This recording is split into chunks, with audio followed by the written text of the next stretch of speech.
administered ketamine to Mr. Perry at his direction. And as his employee, Kenny wishes he could have had the strength to push back and say no. And for that, he'll always be remorseful. I do want to say that Kenny is not the only person here that that partook in this tragic event. Mr. Perry had agency here. Kenny could have said no, and Mr. Perry could have said no. And Mr. Perry's loved ones could have been there to say no and help him. So, to the extent that all the fault and the blame falls on Mr. Iwamasa, who in our opinion is on the low end of the totem pole, the only defendant in this case who has no financial interest in doing what his boss says, we believe that's an unfair narrative. What about the sentence? What about the timeline that they're saying now, that they're suggesting? My assessment is that the judge did not impose an enhancement that the government sought, which was unfounded. The judge said she appreciated the mitigating circumstances in the case, but we feel that the sentence didn't reflect those substantial mitigating circumstances. The power dynamic here was disproportionate. One person had the power, and one person had no power. Kenny, why didn't you inform the family? Kenny, why didn't you inform the family? Why did you not inform the family?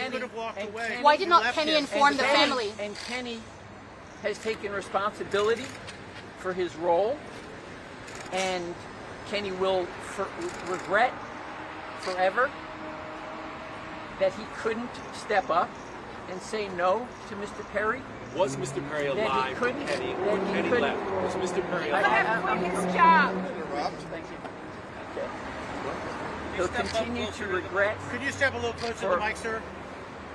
He'll continue to regret forever his actions in this case. But the executive of the estate likens him to a monster who could have we- said no, who we- could have called the family Yes. and could have stopped this. Right.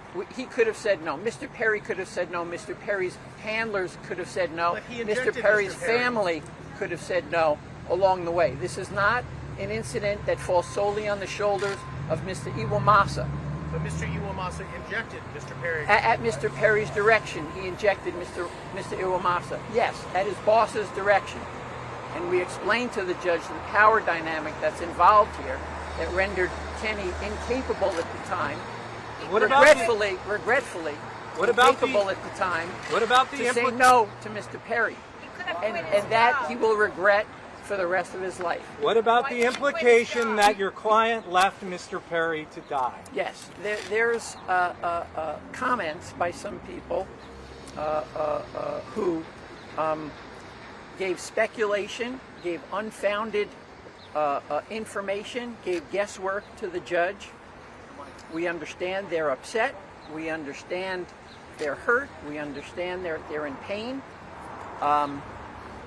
That reflected itself in certain anger and certain vindictiveness that allowed them to create a narrative that we don't believe exists. Even the government didn't have evidence to support evidence that exists. So the speculation that Ms. Ferguson says during a sentencing hearing, I don't care to address it. The government didn't care to address it.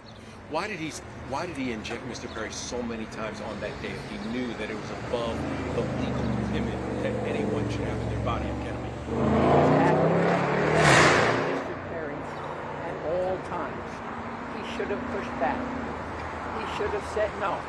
Why did he not inform the family? Unfortunately, Talk into the mics. Can you talk into the mics, please? Why did he not inform the family? He had many chances to inform the family. Unfortunately, Kenny will regret the lack of action for the rest of his life. That's all I have. Thank When does you. he have to Anything report, sir? Kenny, When does he have to Anything you want to say to